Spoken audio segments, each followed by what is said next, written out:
नमस्कार दोस्तों, आपका बहुत बहुत स्वागत है हमारे इंस्टीट्यूट में। तो चलो दोस्तों, मैं आज आपको आज की क्लास में रिपेयरेशन यानी कि फ्रिज एसी अगर आप रिपेयरिंग करने चाहते हो तो उसमें कौन से स्पेयर पार्ट आपको कौन से टूल्स वहाँ पे ज़रूरी होते हैं, कौन से वहाँ पे टूल्स उपयोग में आते हैं, यह अभी पूरे आपको यहाँ पे मैंने लिस्ट बनाई है। पूरे 37 यहाँ पे टूल्स दिए हैं मैंने।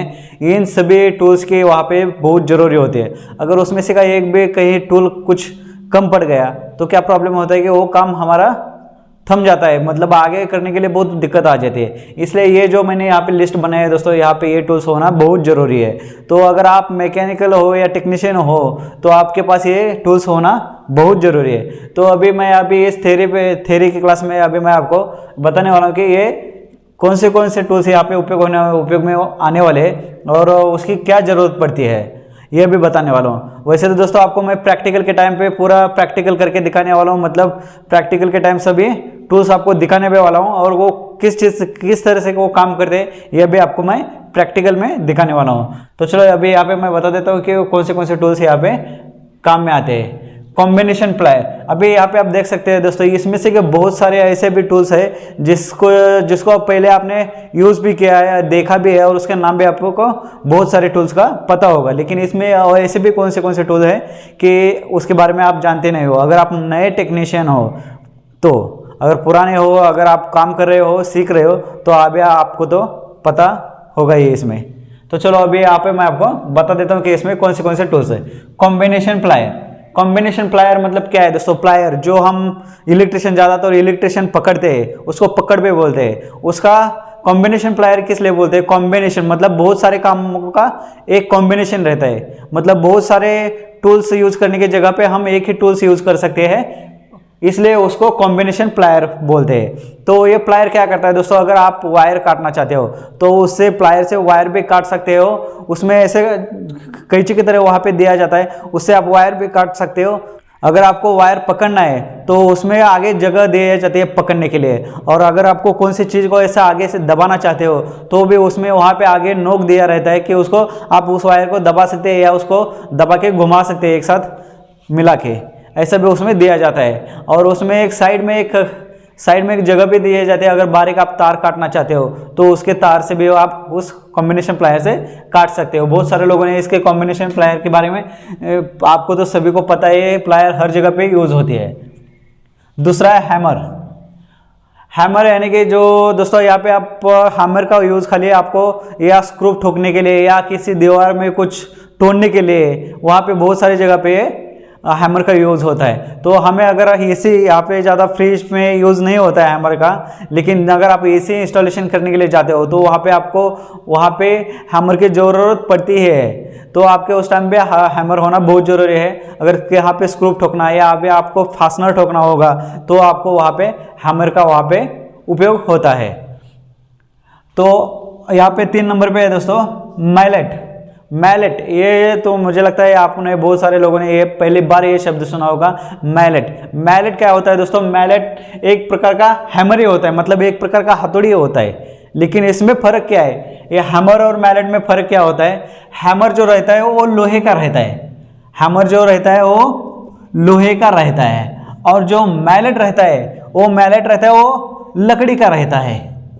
लकड़ी का इसलिए रहता है दोस्तों, अगर कौन सी बॉडी, अगर आप फ्रिज या एसी की, अगर कोई दूसरी कौन सी चीज़ की भी अगर आपको, या वॉशिंग मशीन में क्या होता है कि बॉडी अगर कुछ फूल जाए या बॉडी अगर टेढ़ी हो जाए तो वहाँ पे आप ठोक सकते हैं उसको। या फ्रीजर बिठाने के लिए जाते हो तो फ्रीजर के लिए फ्रिज को थोड़ा बहुत ठोकना पड़ता है वहाँ पे, तो क्या है उसको उस टाइम आप मैलेट का यूज़ कर सकते हैं। वहाँ पे हथौड़ी का, हैमर का वहाँ पे यूज़ नहीं हो सकता क्योंकि वो लोहे का रहता है, और मैलेट का जो रहता है वो लकड़ी का रहता है, इसलिए उस जगह पे मैलेट का यूज किया जाता है।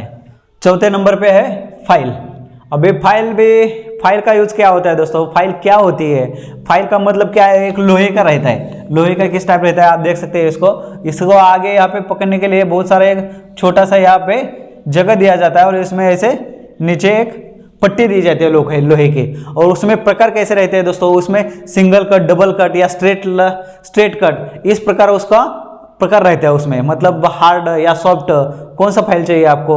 आप फाइल कहाँ पे यूज़ कर सकते हैं देख सकते हैं। अगर आप किसान हो तो किसान क्या करता है दोस्तों, अगर भैंस को या गाय को चारा काटने के लिए जो यूज होता है औजार, उसको धार लगाने के लिए वहाँ पे जो यूज किया जाता है उसको फाइल बोलते हैं। तो यहाँ पे आप देख सकते हैं फाइल का प्रकार कैसे रहते हैं दोस्तों, इसमें सिंगल कट रहता है, ऐसे ऐसे सिंगल कट रहता है, या उसमें डबल कट रहता है, ऐसे ऐसे इस टाइप का। ये उसमें और भी स्ट्रेट कट का है, स्ट्रेट कट का भी प्रकार रहता है। इस तरह से उसका फाइल है। हमें क्या यूज होता है दोस्तों, अगर लोहे का पाइप, जो फ्रिज का लोहे का पाइप रहता है कंडेंसर का, उसको अगर गन चढ़ गया होगा या किसी कॉपर पाइप को अगर गन चढ़ गया होगा तो उसको साफ करने के लिए यहाँ पे ये फाइल का यूज होता है।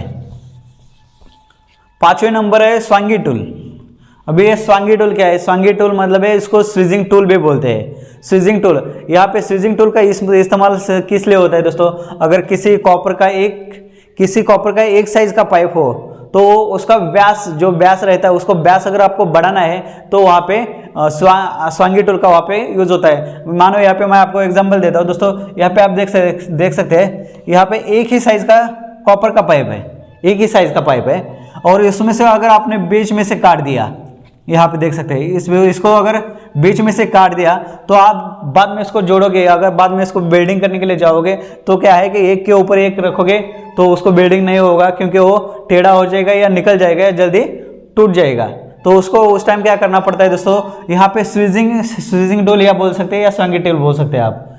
स्वांगी टूल को क्या कर सकते हैं आप दोस्तों, इसमें डाल के ऊपर से अगर हथौड़े से ठोकोगे तो इसका जो व्यास है, इसका व्यास इस तरह से बढ़ जाएगा, ऐसा फैल जाएगा, ऐसा बढ़ जाएगा, ये व्यास उसका बढ़ जाएगा। तो ऊपर का जो पाइप है जो सेम साइज का है तो उसमें आसानी से जा सकता है अंदर। तो उसका क्या होगा, व्यास बढ़ाने के लिए स्वांगी टूल का उपयोग होता है। 6 नंबर का है फ्लेयरिंग टूल।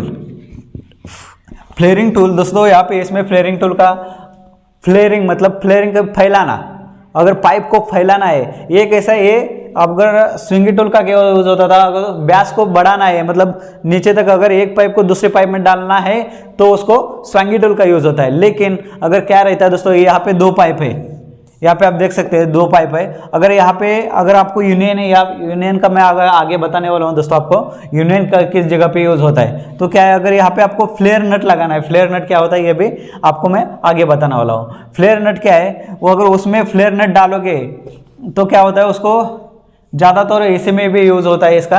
तो अगर देख सकते हैं दोस्तों, फ्लेयरिंग टूल का क्या है दोस्तों, इसको कॉलर की तरह इसको फैलाता है, मतलब ऐसे गोल फैलाता है, इसको ऐसे पाइप को गोल फैलाता है ये फ्लेयरिंग टूल। तो फ्लेयरिंग टूल में भी उसमें 2 प्रकार आते हैं, एक रहता है ब्लॉक रहता है, एक ब्लॉक, ये देख सकते हैं आपको, ये ब्लॉक रहता है इस तरह से।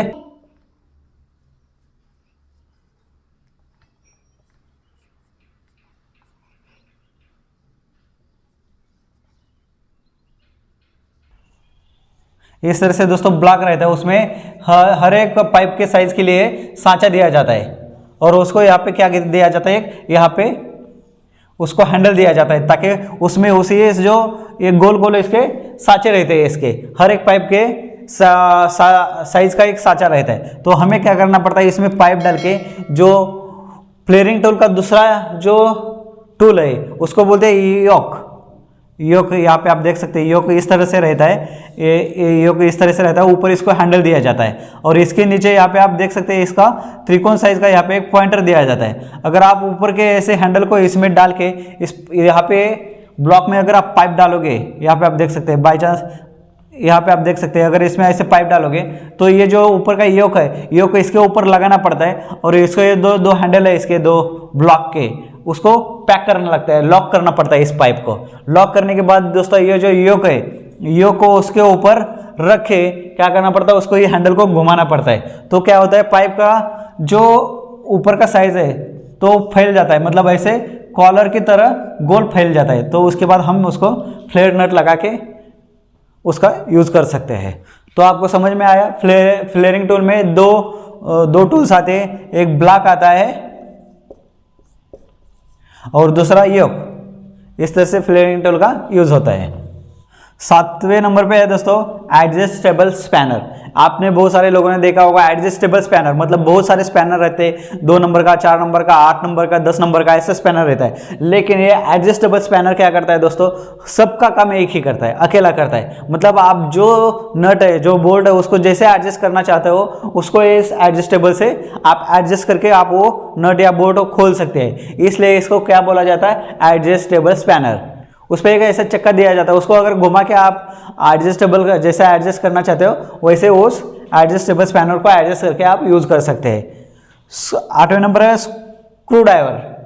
स्क्रू ड्राइवर का यूज बहुत सारे लोग करते हैं दोस्तों। स्क्रू ड्राइवर का यूज किस लिए होता है, अगर आप कहीं पे स्क्रू लगाया है, कौन सी चीज पे, कौन से मशीन पे अगर स्क्रू लगाया जाता है, अगर आप उसको खोलना चाहते हो तो वहां पे हर जगह पे स्क्रू ड्राइवर का यूज होता है। 9वें नंबर पे है इंसुलेशन कटर।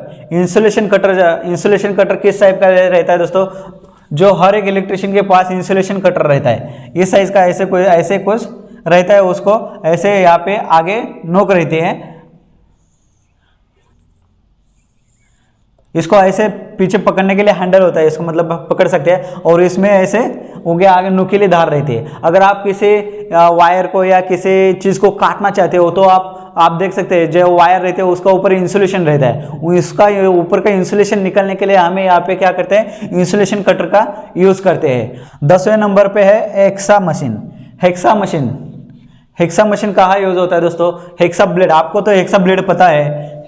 हेक्सा ब्लेड जहाँ पे लगाया जाता है, मतलब हेक्सा ब्लेड जिस हैंडल को, जिस मशीन को लगाया जाता है उसको बोलते हैं हेक्सा मशीन। यहाँ पे देख सकते हैं दोस्तों, इस तरह से यहाँ पे एक सब मशीन रहती है। यहाँ पे देख सकते हैं ऐसे एक सब ब्लेड का ब्लेड लगाया जाता है और उसको यहाँ पे एक हैंडल लगाया जाता है, उसको बोलते हैं हेक्सा मशीन। ये है हेक्सा ब्लेड और ये पूरा मिला के हो गए हेक्सा मशीन। हमें ये हेक्सा मशीन किसी पाइप को या किसी लोहे पाइप को काटना होगा तो हेक्सा मशीन यहाँ पे यूज करते हैं, या किसी जो गंज चढ़ा हुआ जो स्क्रू रहता है या कोई नट बोल्ट रहता है उसको अगर हमें काटना है तो हमें हेक्सा ब्लेड का या हेक्सा मशीन का वहाँ पे यूज होता है। 11वें नंबर पे है पिंचिंग प्लायर। अब पिंचिंग प्लायर का हमें क्या यूज़ होता है, अगर हमें कॉपर का पाइप है, अगर कॉपर के पाइप को हमें पिंच करना है, मतलब अगर कहीं लीक है या हमें कोई लीक चेक करना है, अगर गैस यहाँ से आगे नहीं भेजना है या हमें नाइट्रोजन प्रेशर आगे नहीं भेजना है, हमें 2 पाइपों के बीच ही हमें लीक टेस्ट करना है, या 2 पाइपों के बीच अगर यहाँ पे अगर ये पाइप है अगर बीच में कहीं लीक हो गया, वहीं से गैस जा रही है, तो आप क्या कर सकते हो, इस साइड पे पिंच करके दोस्तों आप ये दोनों साइड पे पिंच करके यहाँ पे आप ब्रेजिंग कर सकते हो, वेल्डिंग कर सकते हो। तो हमें क्या होता है, पिंचिंग प्लायर उसी टाइम यूज होता है। अगर दोनों ये पाइप को हमें दबाना है पूरे कस के, उसका जो रास्ता है, जो बीच का रास्ता है वो बंद करना है, पूरा पैक कर देना है, तो क्या होता है, पिंचिंग प्लायर से अगर आप दाब दोगे, उसको दबाओगे तो क्या होगा दोस्तों, इसका रास्ता जो है पूरा बंद हो जाएगा। ये इस तरह से ऐसा पूरा जाम हो जाएगा, इधर की हवा उधर नहीं जाएगी और उधर की हवा इधर नहीं होगी, इस तरह से इस पूरा पैक हो जाता है। 12वें नंबर पे है कंपाउंड गेज। अभी कंपाउंड गेज क्या है, गेज आपको गेज से पता चला होगा, नाम से ही पता चला। अगर आप हवा भरने के लिए दुकान पे जाते हो तो वहाँ पे गेज यूज होता है, लेकिन वो गेज अलग है, वो प्रेशर गेज रहता है, उसका भी मैं आपको आगे बताने वाला हूँ। ये कंपाउंड गेज है। कंपाउंड गेज कहाँ यूज होता है दोस्तों, अगर आप फ्रिज एसी को अगर गैस चार्जिंग करना हो, वैक्यूम करना हो, तो वहाँ पे कंपाउंड गेज की जरूरत पड़ती है। कंपाउंड गेज मतलब क्या होता है दोस्तों, जहाँ पे यहाँ पे मैं आपको डायग्राम निकाल के दिखाता हूँ कंपाउंड गेज किस तरह से होता है।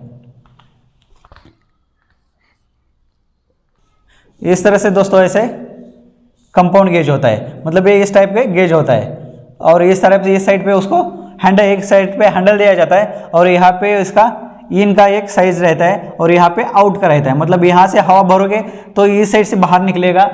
अभी इसको कंपाउंड वाल को क्या रहता है दोस्तों, जहाँ पे इसकी सुई रहती है 0 पे, यहाँ पे आप देख सकते हैं, इसको अगर सुई इसका 0 पे है तो उसके माइनस में भी उसको अंक दिए जाते हैं। इसका अगर वैक्यूम करने के लिए आपको जरूरत पड़ती है, इसलिए वैक्यूम के लिए यहाँ पे आप देख सकते हैं 0 के नीचे -10, -20 या -30, इस तरह से -30 तक यहाँ पे अंक दिए जाते हैं, और 0 के पास सुई रहती है। अगर आप उसको वैक्यूम पे लगाओगे तो फ्रिज के अंदर की या एसी के अंदर की जो जैसे हवा खींचती जाएगी, बाहर निकलती जाएगी हवा, तो ये जो सुई है -10, -20, -30 पे ऐसे नीचे आती जाएगी। और अगर आपको गैस चार्जिंग करना हो तो ये 0 से आगे चला जाएगा।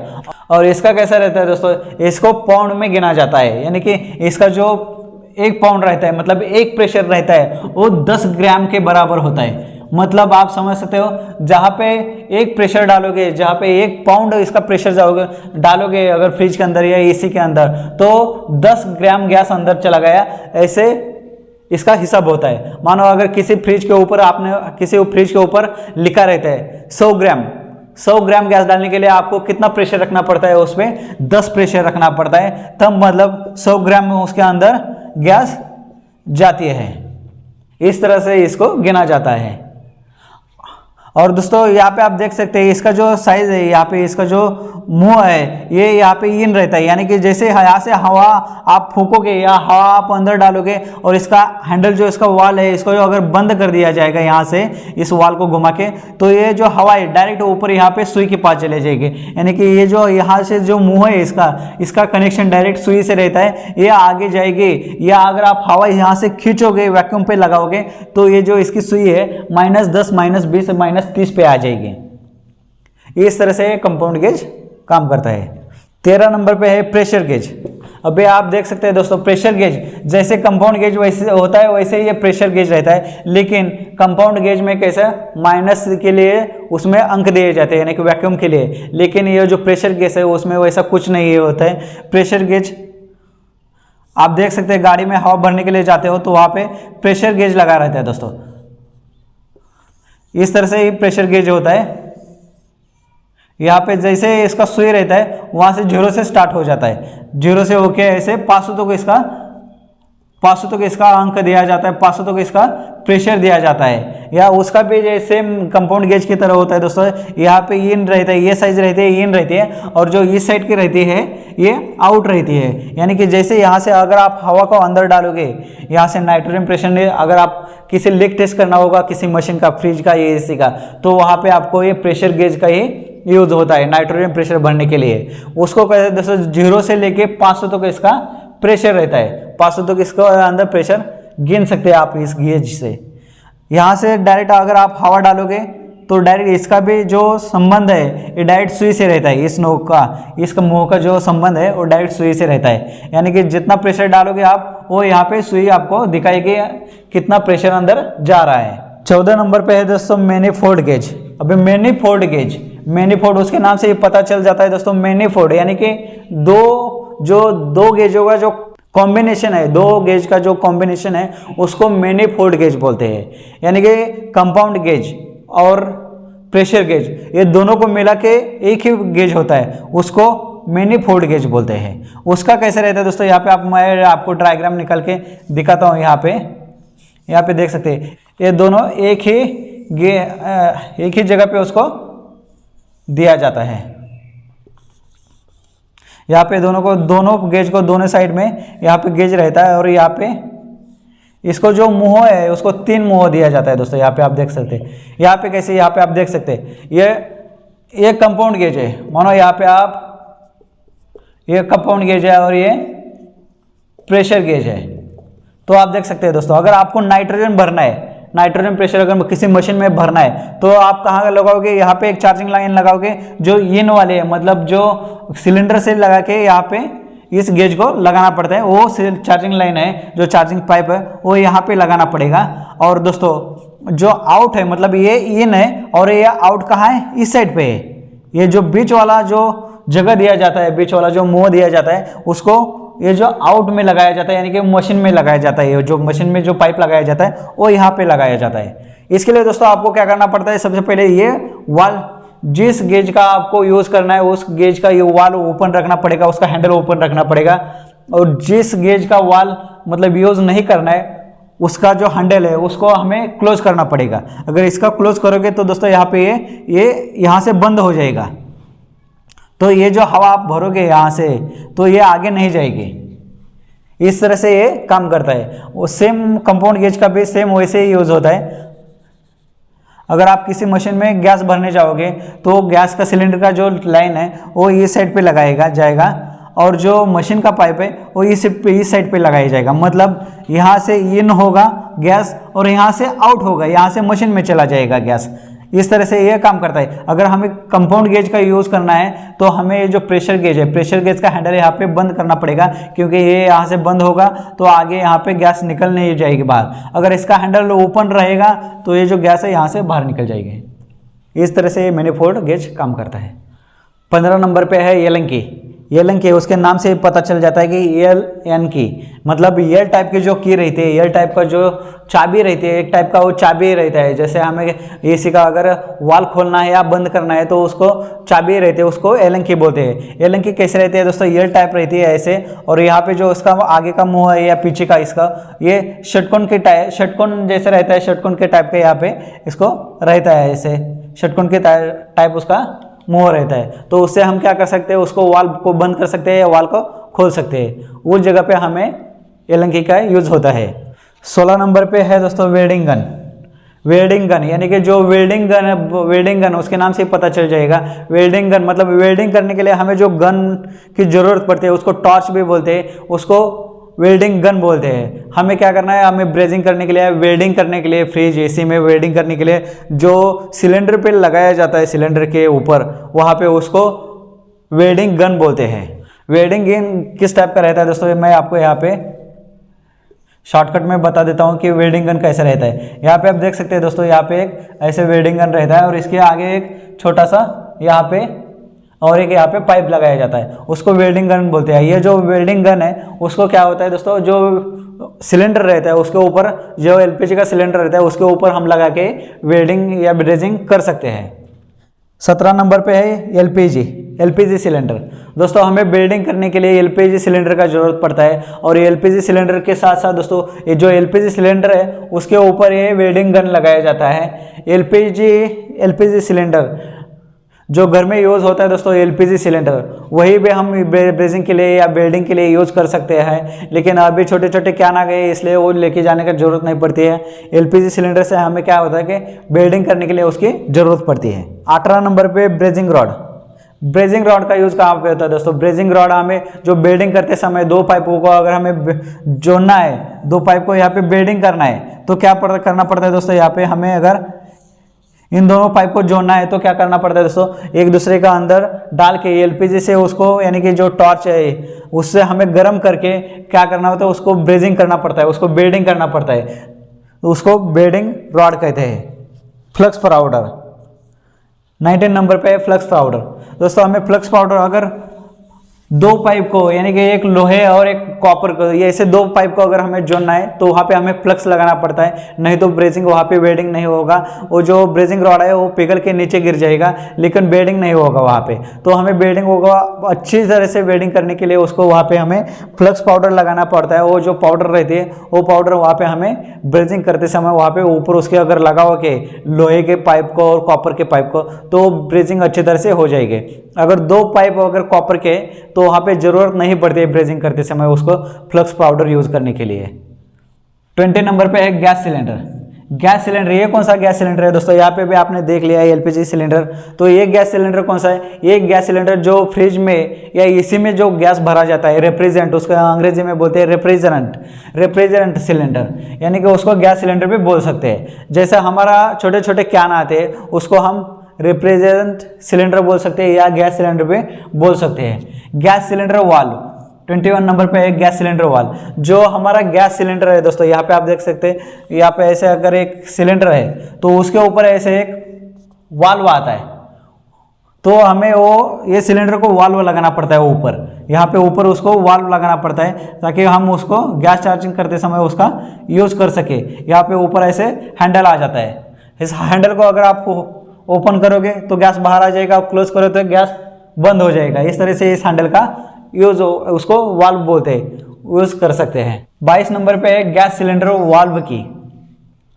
दोस्तों यहाँ पे जो छोटे छोटे कैन रहते हैं उसमें हमें गैस सिलेंडर वाल्व की ज़रूरत नहीं पड़ती है। दोस्तों हमें यहाँ पे जो छोटे छोटे कैन आते हैं अभी एलपीजी गैस के, वहाँ पे हमें ये वाल्व की ज़रूरत नहीं पड़ती है। लेकिन जो बड़े बड़े गैस सिलेंडर रहते हैं अगर उसका वाल्व खोलना है तो उसका ऊपर का की रहता है वो किस टाइप का रहता है, ये भी आपको मैं उसको यहाँ पे उसका डायग्राम निकाल के बता देता हूँ। उसको दोस्तों एक ऐसा हैंडल दिया जाता है, एक बड़ा सा, यहाँ पे आप देख सकते हैं, और उसको ऐसे की दिया जाता है ऐसे, और इसके अंदर ऐसे साँचे रहते हैं, ये ऐसे दोनों साइड पे ऐसे उसके अंदर साँचे रहते हैं। तो ये साँचा उस वाल्व में डाल के हमें घुमाना पड़ता है तो वो ओपन हो जाता है। अभी क्या हो गया दोस्तों, मार्केट में ना पहले क्या होता था कि हर एक साइज़ के वाल्व के साइज़ के अलग अलग वाल्व की आता था, लेकिन अभी बाजार में एक ही वाल्व की आया है जो 4-in-1 है, यानी कि उसको बोलते हैं रैचेट।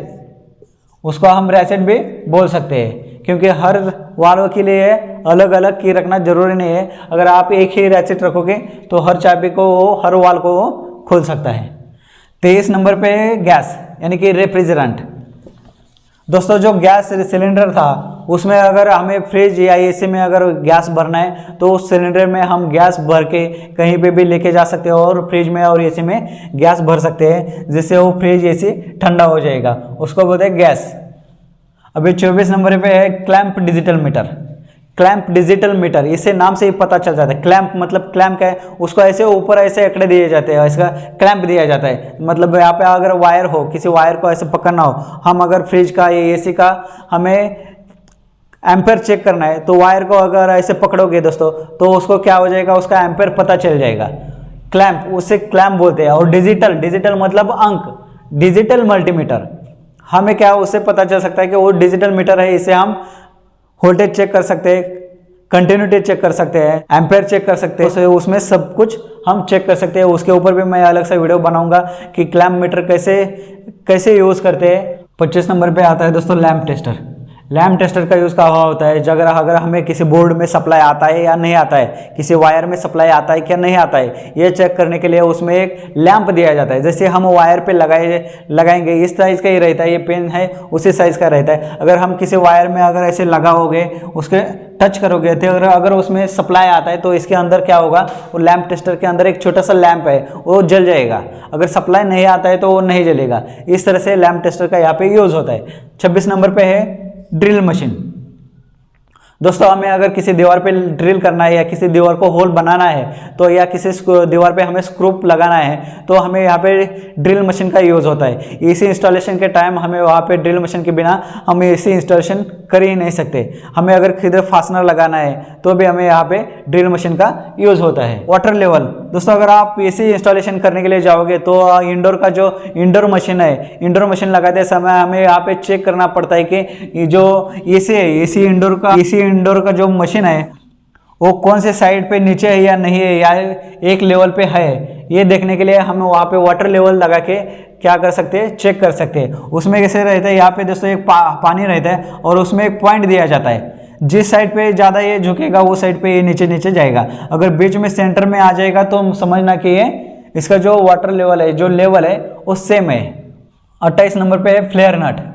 दोस्तों अगर कोई एक पाइप है, कॉपर का पाइप है, उसको अगर हमें जोड़ना है या हमें कहीं लगाना है उसको, उस पाइप को, तो क्या है पे अगर उसमें ये फ्लेयरिंग नट लगा के, यहाँ पे आप देख सकते हैं फ्लेयर नट कैसे रहता है दोस्तों, ये ऐसे इस साइड का ऐसे रहता है। अगर ये पाइप में डालोगे, पाइप को यहाँ पे फ्लेयर करने के बाद दोस्तों पाइप का भी साइज फैल जाता है। बाद में ये जो नट है जहाँ पे हमें लगाना है वहाँ पे इस नट को हम लगा सकते हैं, यानी कि मतलब यहाँ पे अगर कोई यूनियन है तो यूनियन को ये हम यहाँ पे ये नट लगा सकते हैं। 29 नंबर पे है एयर ब्लोअर। एयर ब्लोअर का मतलब क्या है दोस्तों, उसके नाम से ही पता चल जाता है कि एयर ब्लोअर, एयर मतलब हवा, ब्लोअर मतलब फेंकने वाला, हवा फेंकने वाला मशीन।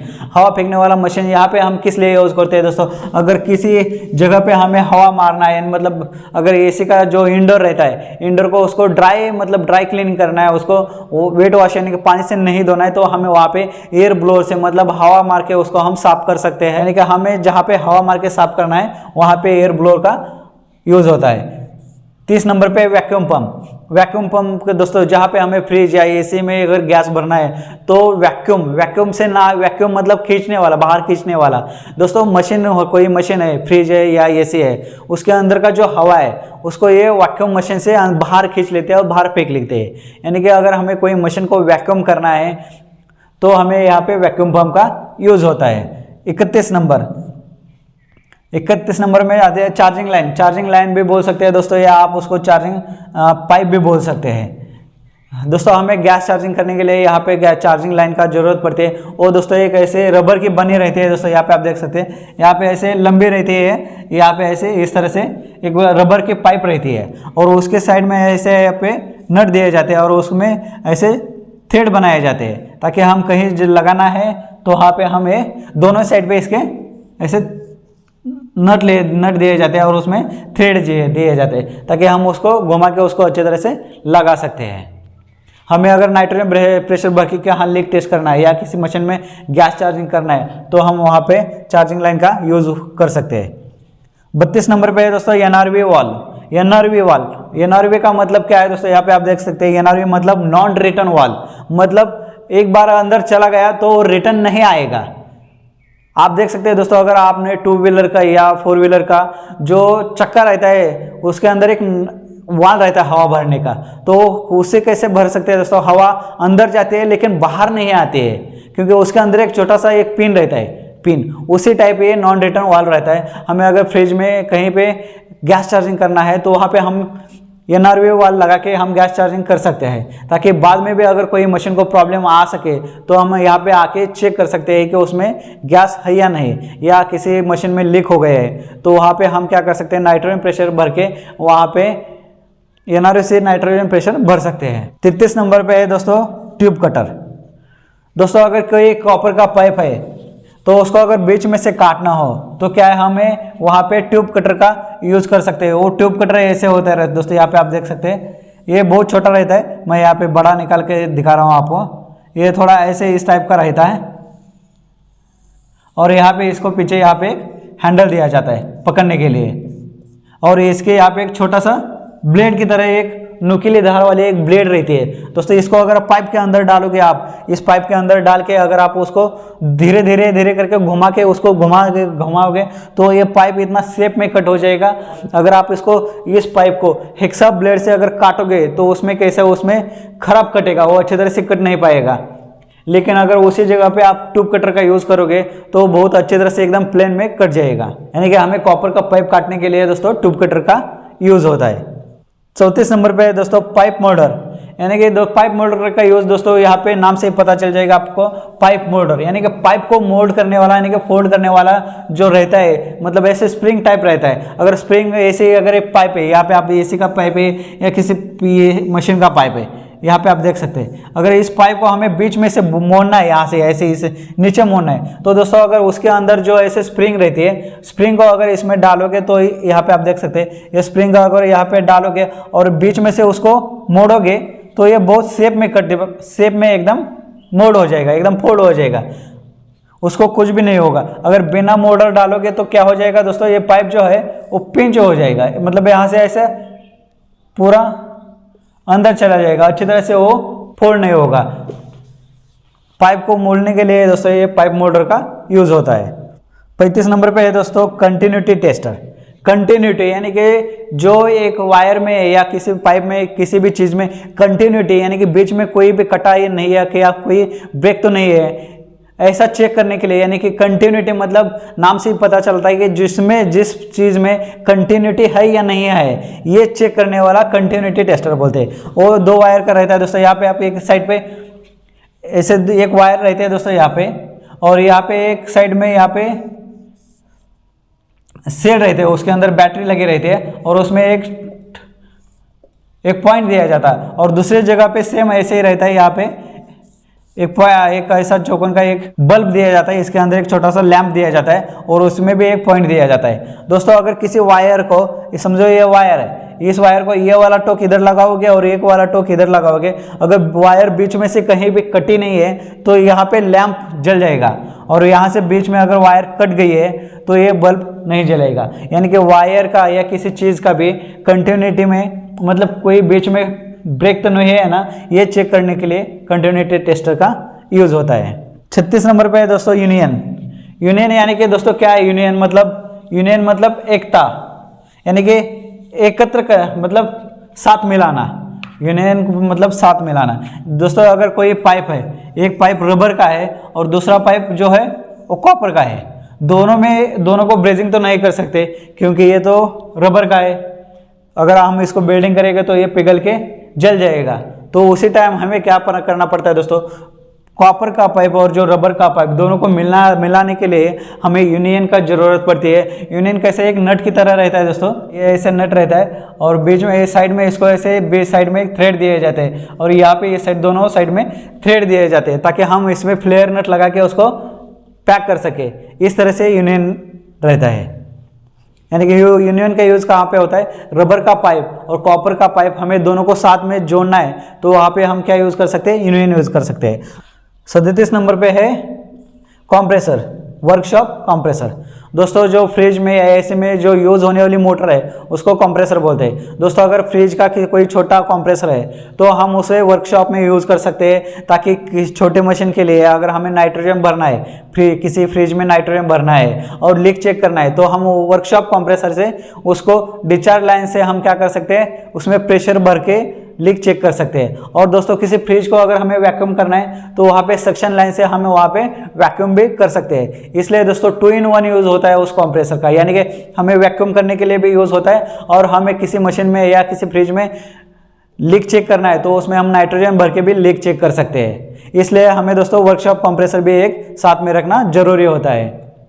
दोस्तों इस तरह से यहाँ पे ये इतने सारे टूल्स वहाँ पे यूज़ होते हैं। दोस्तों अगर आपको हमारे वीडियो अच्छा लगे तो लाइक जरूर कर देना, साथ में सब्सक्राइब करके बेल आइकन दबाना। और दोस्तों ये जो हमने बताया है वो सब थ्योरी है। दोस्तों प्रैक्टिकल के टाइम पे मैं सभी आपको एक एक पार्ट का जो प्रैक्टिकल है वो सभी प्रैक्टिकल करके दिखाने वाला हूँ। और दोस्तों हमारे चैनल को सब्सक्राइब करना मत भूलना। धन्यवाद।